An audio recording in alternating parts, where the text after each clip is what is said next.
അള്ളാഹുവിന്റെ മഹത്തായ അനുഗ്രഹം കൊണ്ട് 7 ദിവസം കൊണ്ട് ഇൻഷാ അള്ളാഹ് സാമ്പത്തികമായി നമ്മുടെ എല്ലാ ബുദ്ധിമുട്ടുകളും മാറും.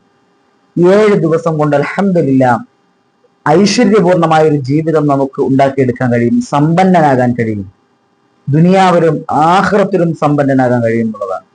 പ്രിയപ്പെട്ടവരെ, ഏതാണ് ചെയ്യേണ്ടുന്ന ഈ 7 ദിവസം ചെയ്യേണ്ടുന്ന കാര്യം ഏതാണ് എന്ന് ഇൻഷാ അള്ളാഹ് ഈ വീഡിയോയിലൂടെ നമുക്ക് പഠിക്കാം. അള്ളാഹു അനുഗ്രഹിക്കുമാറാവട്ടെ.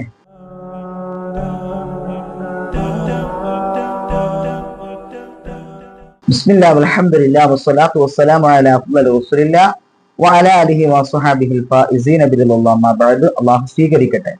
പ്രിയപ്പെട്ടവരെ, ഏറെ ബുദ്ധിമുട്ടുന്ന ഒരു വിഷയമാണ് സമ്പത്തിന്റെ വിഷയം. ആവശ്യത്തിന് സമ്പത്ത് വേണമെന്നുള്ളത് ഓരോരുത്തർക്കും വളരെ വലിയൊരു ആഗ്രഹമാണ്. ജീവിതത്തിൽ സമ്പത്തില്ലാത്ത അവസ്ഥ എന്നുള്ളത് വല്ലാത്ത ഒരു വിഷമത്തിന്റെ ഘട്ടമാണ് പ്രിയപ്പെട്ടവരെ. അത് നമുക്ക് എല്ലാവർക്കും അറിയുന്നത് പോലെ തന്നെ 7 ദിവസം കൊണ്ട് ഇൻഷാ അള്ളാഹ് അള്ളാഹുവിന്റെ അനുഗ്രഹം കൊണ്ട് നമുക്ക് സമ്പന്നനാകാൻ കഴിയും. ഈ പറയാൻ പോകുന്ന കാര്യം വളരെ കൃത്യമായിട്ട് മുടങ്ങാതെ, ഒരു നേരം പോലും മുടങ്ങാതെ, ഈ പറയാൻ പോകുന്ന നേരം പോലും മുടങ്ങാതെ ഓതുകയാണ് എന്നുണ്ടെങ്കിൽ ഇൻഷാ അള്ളാഹ് ഖസീനത്തുൽ അസ്റാർ എന്ന കിതാബിൽ നമുക്ക് ഈ വിഷയം മഹാരഥന്മാർ ഉദ്ധരിക്കുന്നതായി നമുക്ക് കാണാം. പ്രിയപ്പെട്ടവരെ, ഏതാണ് ആ കാര്യം എന്ന് നമുക്ക് പഠിക്കാം. ആദ്യമായിട്ട് തന്നെ 5 വഖത്ത് നമസ്കാരം ഒരു കാരണവശാലും നമ്മൾ ഒഴിവാക്കാൻ പാടില്ല. 5 വഖത്ത് നമസ്കാരം വളരെ കൃത്യമായിട്ട് തന്നെ ഖളാ ആക്കാതെ നല്ല രൂപത്തിൽ അതിന്റെ മര്യാദ പ്രകാരം നിർവഹിക്കുക എന്നുള്ളതാണ്.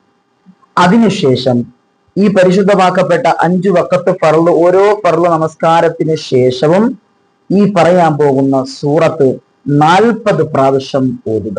ചെറിയൊരു സൂറത്താണ്, എല്ലാവർക്കും അറിയുന്ന വളരെ സുപരിചിതമായിട്ടുള്ള ചെറിയ ഒരു സൂറത്താണ്. പ്രിയപ്പെട്ടവരെ, 40 പ്രാവശ്യം ഈ പറയാൻ പോകുന്ന സൂറത്ത് ഓതിക്കഴിഞ്ഞാൽ അൽഹംദുലില്ലാഹ് ഒരു വഖത്ത് പോലും മുടങ്ങാൻ പാടില്ല. 7 ദിവസം കൊണ്ട് നമ്മുടെ സമ്പത്തിൽ മാറ്റം വന്നു തുടങ്ങും. ഇത് അനുഭവത്തിന്റെ വെളിച്ചത്തിൽ സ്വാലിഹ്യങ്ങൾ നമുക്ക് പഠിപ്പിച്ചു തരുന്നതാണ്. ഏതാണ് ആ സൂറത്ത്? സൂറത്തുൽ ഇൻശിറാഹ് ആണ്. അലം നശ്റഹ് ലക സദ്റക് എന്ന് തുടങ്ങുന്ന പരിശുദ്ധമാക്കപ്പെട്ട ഈ സൂറത്തുൽ ഇൻശിറാഹ് എല്ലാ ഫർള് നമസ്കാരത്തിന് ശേഷവും 40 പ്രാവശ്യം, സുബഹിക്ക് ശേഷം 40 പ്രാവശ്യം, ളുഹറിന് ശേഷം 40 പ്രാവശ്യം, അസ്റിന് ശേഷം 40 പ്രാവശ്യം, മഗ്രിബിന് ശേഷം 40 പ്രാവശ്യം, ഇശാന് ശേഷം 40 പ്രാവശ്യം. ഇങ്ങനെ ഇത് മുടങ്ങാനും പാടില്ല. 7 ദിവസം തുടർച്ചയായിട്ട് ഇത് ആത്മാർത്ഥതയോടുകൂടി എല്ലാ ഫർള് നമസ്കാരത്തിന് ശേഷവും ഓതിയതിനു ശേഷം നോക്കാം നമ്മുടെ സമ്പത്തിൽ മാറ്റം വരുന്നുണ്ടോ എന്നൊന്ന് നോക്കുക. പ്രിയപ്പെട്ടവരെ, മാറ്റം വരുന്നുണ്ടാകും. അങ്ങനെ മാറ്റം വന്നു കഴിഞ്ഞാൽ വീണ്ടും ഈ 7 പ്രാവശ്യം ഇങ്ങനെ തുടർന്നുകൊണ്ടിരിക്കാം. അപ്പൊ വീണ്ടും മാറ്റം ഉണ്ടാവും. അള്ളാഹു തൗഫീഖ് നൽകി അനുഗ്രഹിക്കുമാറാകട്ടെ. പ്രിയപ്പെട്ടവരെ, എന്തൊക്കെ വിഷമങ്ങളാണ് സാമ്പത്തികമായ ബുദ്ധിമുട്ട് കൊണ്ട്, പരാധീനതകൾ കൊണ്ട് അനുഭവിക്കുന്നത്. വളരെ വലിയ വിഷമമാണ്. അതുകൊണ്ട് തന്നെ ഇൻഷാ അള്ളാഹ് പഠിപ്പിച്ചു തരികയാണ്.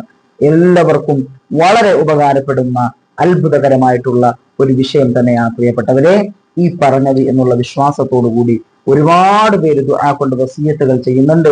ഒരുപാട് വിഷമങ്ങളാണ്, വേദനകളാണ്, ദുഃഖങ്ങളാണ്, ദുരിതങ്ങളാണ്. അല്ലാഹു അവരുടെ വിഷമങ്ങളും വേദനകളും ദുഃഖങ്ങളും ദുരിതങ്ങളും പ്രയാസങ്ങളും പ്രതിസന്ധികളും അർഹമുർ റഹീമീനായ പടച്ച തമ്പുരാൻ അല്ലാഹു അവന്റെ കരുണ കൊണ്ട് അതൊക്കെ ഇല്ലായ്മ ചെയ്തു കൊടുത്ത് അനുഗ്രഹിക്കുമാറാകട്ടെ.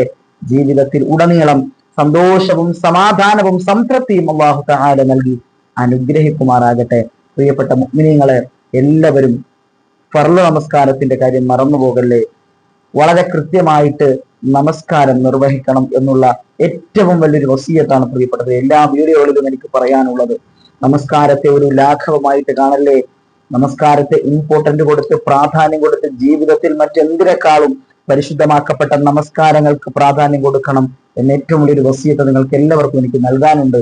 കാരണം നമസ്കാരമില്ലെങ്കിൽ നമ്മൾ ഓതുന്ന ഒരു കാര്യങ്ങളും അല്ലാഹു സ്വീകരിക്കുകയില്ല എന്ന് ഉറപ്പാണ്. നമ്മൾ ചെയ്യുന്ന ഒരു അമലുകളും അല്ലാഹു സ്വീകരിക്കുകയില്ല. ആദ്യം നമസ്കാരം, പിന്നെയാണ് ബാക്കിയെല്ലാം ഉള്ളത്. അല്ലാഹു മനസ്സിലാക്കാനുള്ള ഭാഗ്യം തരട്ടെ. വആഖിറു ദഅവതി അൽഹംദുലില്ലാഹ്. അസ്സലാമു അലൈക്കും വറഹ്മത്തുള്ളാഹി വബറകാതുഹു.